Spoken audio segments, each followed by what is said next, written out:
Jain aspirants and welcome back to my channel and this video is going to be little bit longer than usual। देखो मैं आपको इस video में दिखाने वाली हूँ कि मैं NDA 1 2026 की तैयारी करने वाली हूँ बिकॉज NDA 2 तो मेरा निकल नहीं पाएगा आई थिंक बिकॉज मैथ्स में बहुत ज़्यादा बेकार स्कोर किया है मैंने, दैट्स वाई। तो ओके, सबसे पहले तो मैं आपको बता दूं कि मेरा 29 को एग्ज़ाम है इंग्लिश का। जैसा कि मैंने आपको बताया था मिड टर्म वगैरह चल रहे हैं, तो लास्ट एग्ज़ाम है ये, तो इंग्लिश का तो हो जाएगा। तो इसलिए मैंने सबसे पहले तो अपना स्टडी टेबल वगैरह बहुत अच्छे से क्लीन कर लिया ताकि मुझे एग्ज़ाम के बाद ना करना पड़े, बिकॉज संडे भी पड़ रहा है मेरे पास, इसलिए मेरे पास टाइम था, इसलिए मैंने कर लिया। एंड देन एक तो इंग्लिश में इतना सिलेबस होता है ना, विस्तास में 4 चैप्टर्स, एक तो इतनी ज़्यादा थ्योरी, बहुत ज़्यादा दिमाग ख़राब हो जाता है। फ्लेमिंगो में इतने सारे चैप्टर्स, अराउंड 6 चैप्टर्स आ रहे हैं और 4 पोएम्स आ रही है और राइटिंग सेशन इतना सारा। ओके, तो ये कर लिया मैंने एंड ये मैंने बोर्ड में लिख लिया था अपनी नोटबुक में से, बिकॉज ताकि एक व्यू रहे कि मेरे को ये चैप्टर कंप्लीट करने हैं। तो ये लिखने के बाद मैं जब डिक्लेटर कर रही थी ना, आई नोटिस कि मेरे पास बहुत सारी बुक्स हैं NDA की, मतलब जितनी होनी चाहिए उससे भी ज़्यादा है मेरे पास। तो मैंने सोचा why not to share with you all. So एक एक करके बुक के बारे में बात करते हैं। ये वाली तो आई थिंक मैंने आपको दिखाई थी, ये 19 year wise previous year question papers हैं और ये भी बहुत अच्छी बुक लगती है मेरे को।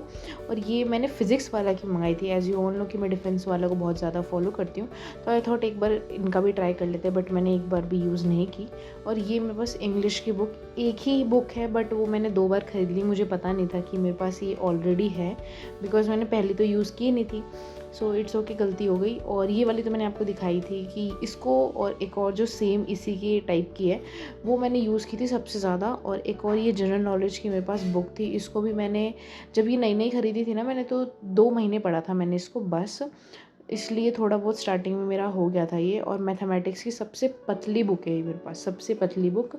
और ये भी ठीक है, इसका प्राइस भी मेरे को सही लगता है क्योंकि इसलिए मैंने मंगाया था, ठीक है। और जिस सेम बुक की बात कर रही थी, ये वाली बुक है, इसको और वो मैथ्स की ब्लू वाली बुक को मैंने सबसे ज़्यादा यूज़ किया था।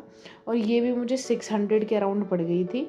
और ये मेरे पास ओसवाल की बुक है, इसमें भी 14 सॉल्व पेपर्स हैं, ये भी बहुत अच्छी है, इसको भी मैंने बहुत ज़्यादा यूज़ किया है। और ये बुक है, इसको मैंने यूज़ नहीं किया, ये मतलब बस एक टॉपिक वाइज जो क्वेश्चंस थे वो लगाए थे मैंने, और इसको मैंने बिल्कुल भी यूज़ नहीं किया, ये भी मेरे पास ऐसे ही पड़ी हुई थी। Now coming on my favourite book of English, ये मेरी सबसे फेवरेट बुक है और ये हाईली रिकमेंडेड है। इसको तो मैं आपको जनरली कहूँगी कि अगर आपकी इंग्लिश बहुत ज़्यादा वीक है so you should definitely prefer this book, क्योंकि हर एक चीज़ इतनी बेसिक से गिवन है ना, तो आपको इतनी टेंशन लेने की ज़रूरत ही नहीं है। और इस बार मैंने काफ़ी अच्छी अच्छी बुक्स निकाली है जिसको मैं अप्रोच करने वाली हूँ इस बार। सो नाउ कमिंग ऑन कि मैं अपनी क्या अप्रोच रखने वाली हूँ, स्ट्रैटेजी कह लो, टैक्टिक रख लो, कुछ भी कह लो। So now let's come on this. देखो, सबसे पहले तो मैंने ये डायरी ली, और बीइंग एन NDA एस्पिरेंट एक मैनेवर में चलना इज़ वेरी इंपॉर्टेंट, तो इसलिए मैंने ये अपना जो अभी इस बार एग्ज़ाम दिया था उस पेपर को लेकर मैं बैठी मैथ्स के लिए।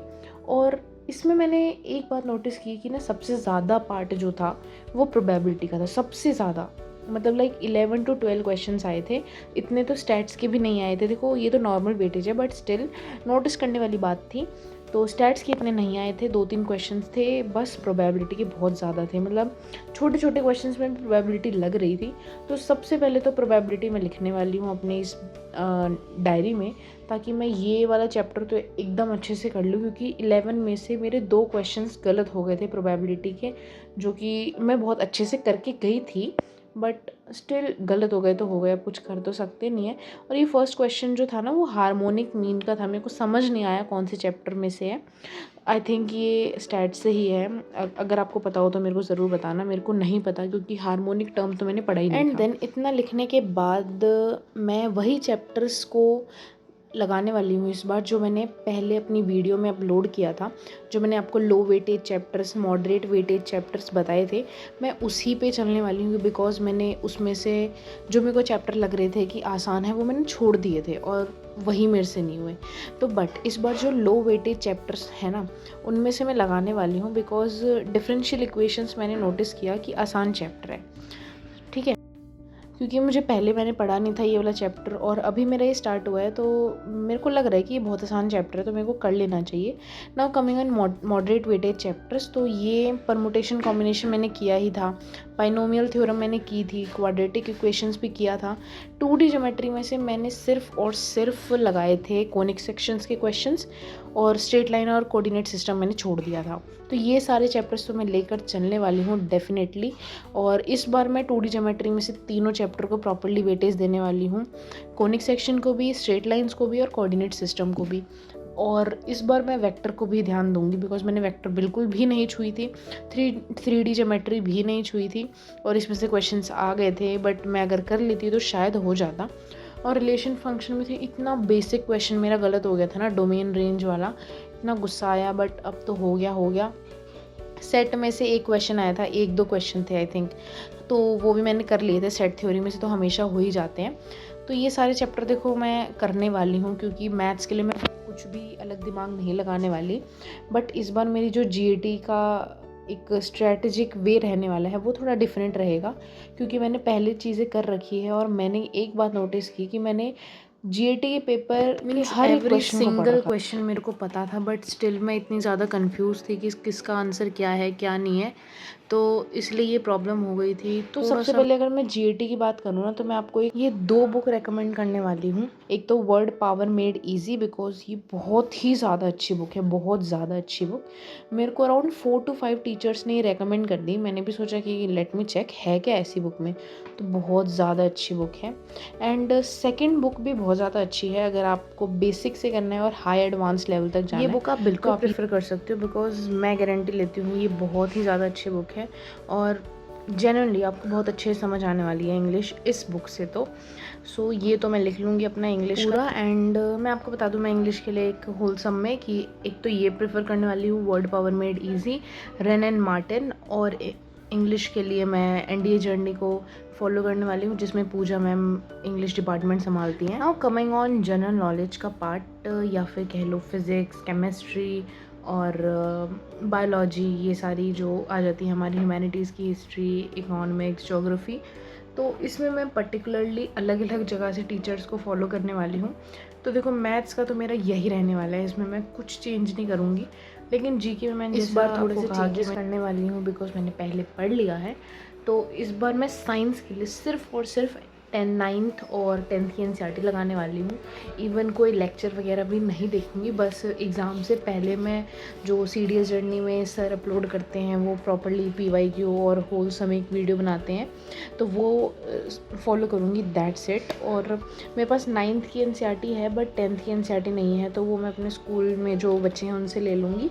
और हिस्ट्री, ज्योग्राफी, पॉलिटी के लिए देखो, हिस्ट्री के लिए तो मैं प्रथमेश सर, पॉलिटी के लिए भी Prathamesh sir, he is OG person, and geography के लिए अनुराग सर ओनली, और इकोनॉमिक्स के लिए मैं अनुराग सर को ही प्रेफर करूँगी। And now coming on current affairs, देखो करंट अफेयर्स मैंने इस बार जो मैंने पहला अटेम्प्ट दिया था उसमें मैंने बहुत ही ज़्यादा कम इसको ध्यान दिया था, बिकॉज मेरे को लगता था कि हो जाएगा।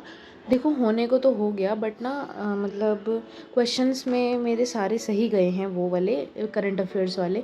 लेकिन मैं आपको बताऊं, मैंने तुक्का मारा था उसमें एक रिस्क लेकर, बट टच वुड हो गया सही। अब बट एग्ज़ाम क्लियर हो गया नहीं, आई कांट से। और ऊपर से एक तो मेरी डेट शीट आ गई है, और जो हमारा एग्ज़ाम है वो है 12 अप्रैल को, और मेरे एग्ज़ाम ही ख़त्म है। बट ये देखो CBSE ने टेंटेटिव डेट शीट डाली है, बट स्टिल एग्ज़ाम तो इतने ही डेट तक रहने वाले हैं ना, तो इसलिए मेरे को थोड़ा सा ना गुस्सा आ रहा है कि हमेशा मेरे साथ ही क्यों ऐसा होता है, टाइम क्यों नहीं मिलता मेरे को।